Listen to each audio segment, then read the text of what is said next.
And welcome back to World of Tanks with Hachiman.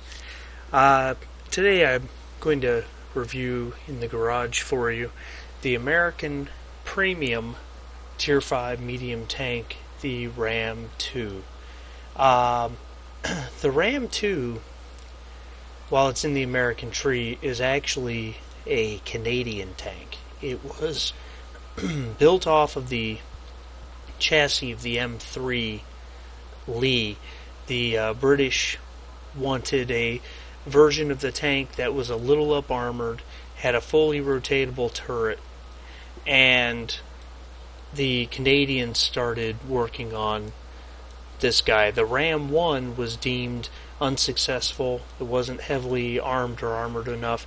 The Ram 2, however, was accepted as a successful tank.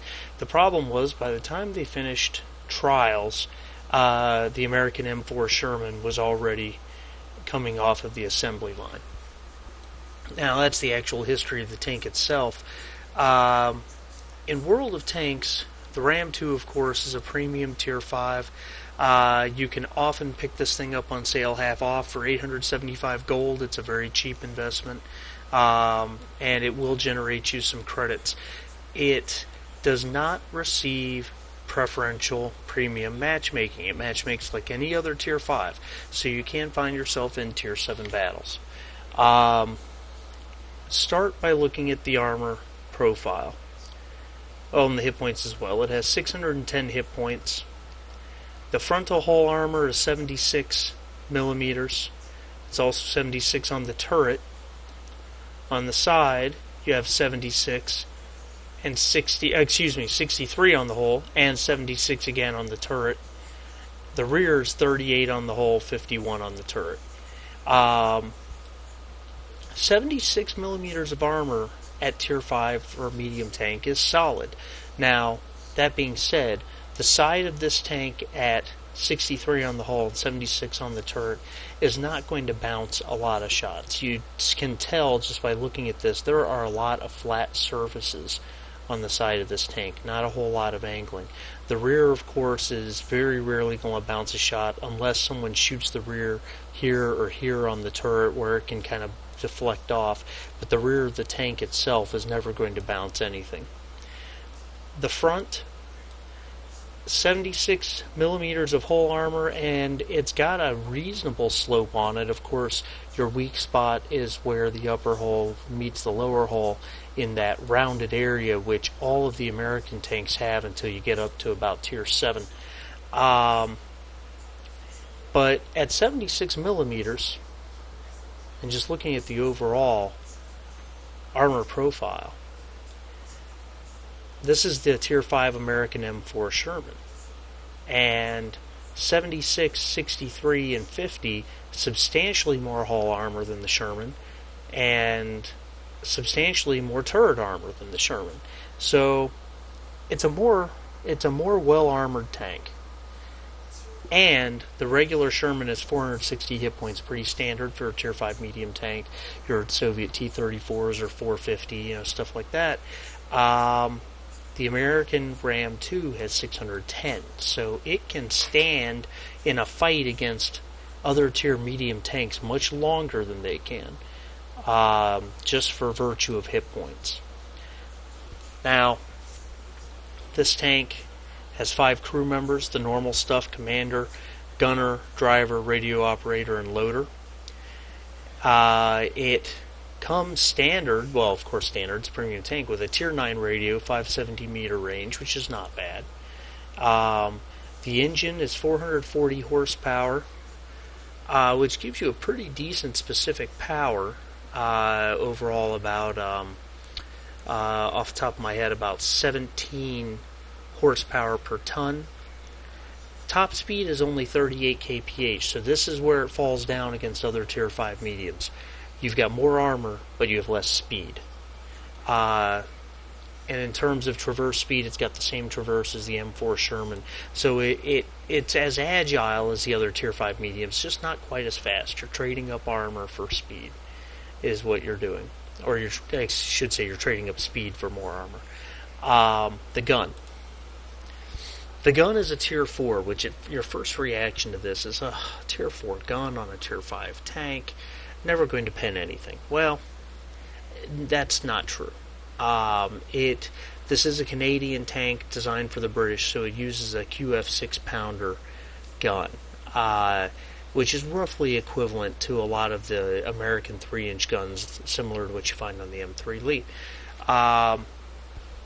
This gun has an exceptional rate of fire, 26.2 rounds per minute,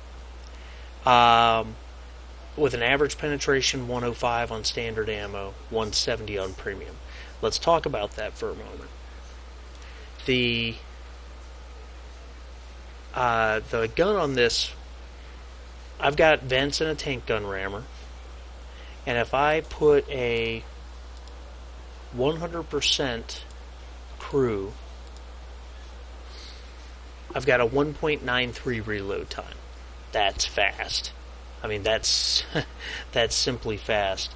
As compared to, say, the derp on the M4 Sherman, you will fire 4 rounds to his 1, and you will fire about 3 rounds to his 1 if he is armed with a 3-inch gun. That's where this tank succeeds, is rate of fire. With a .43 dispersion, it's not that great. It's also not horrendous. 2.3 aiming time is pretty good, not great also. You can, of course, improve that with a gun laying drive and get it down to 2.1. If you do that, the gun will almost aim as quickly as it fires. So, as you fire a stream of shots, one right after the other, you'll find that your shots get less and less accurate. So sometimes you have to take a breath, take your finger off the left mouse button, and let the gun re-aim for just a moment. But that is what you have to do with this tank. You have to lay down, fire constantly. Just like with, say, the Matilda. The Matilda, you just march towards your enemy and just keep holding down the button. Here, you're not going to keep going at them because you don't have OP armor for Tier 5. You've got good armor, but you want to find yourself a firing position where you can lay down just shell after shell after shell and just sling as much lead as you possibly can. With 105 millimeters penetration with regular ammo, you will have absolutely no trouble whatsoever penetrating any Tier 5 tank in the game, with one exception, perhaps the KV-1, because we all know how the KV-1 just seems to perform better than the stats. We know its tracks tend to suck up shots. We know that the front, it seems like the shells always hit just the wrong spot and bounce off. But, and you'll have trouble with the front of a T1 Heavy, for example.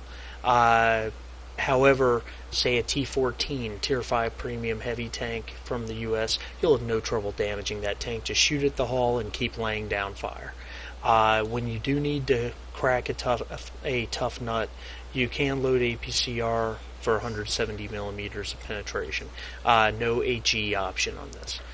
I think that about covers it. My simple basic advice here to close this video is don't run right into the middle of the fight.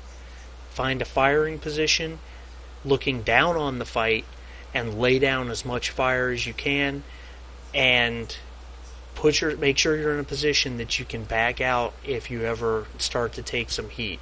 This tank is not fast enough to just run away, so it needs to be not quite in the middle of all the action. But if you can do that, if you can put yourself in that sort of position and just shoot as much as you can, you'll find that you rack up a lot of damage, and you'll have some very good games and make some good money with this tank as well. For Tier 5, it can make some excellent credits. So anyway, that was part 1, the garage overview. I'll have a couple videos of gameplay for you, parts 2 and 3. Please subscribe to my channel and like this video. It would really help my channel out if you do that for me, so that I can continue to keep making these videos for people, these informational videos. Anyway, thanks a lot, guys, and see you next time.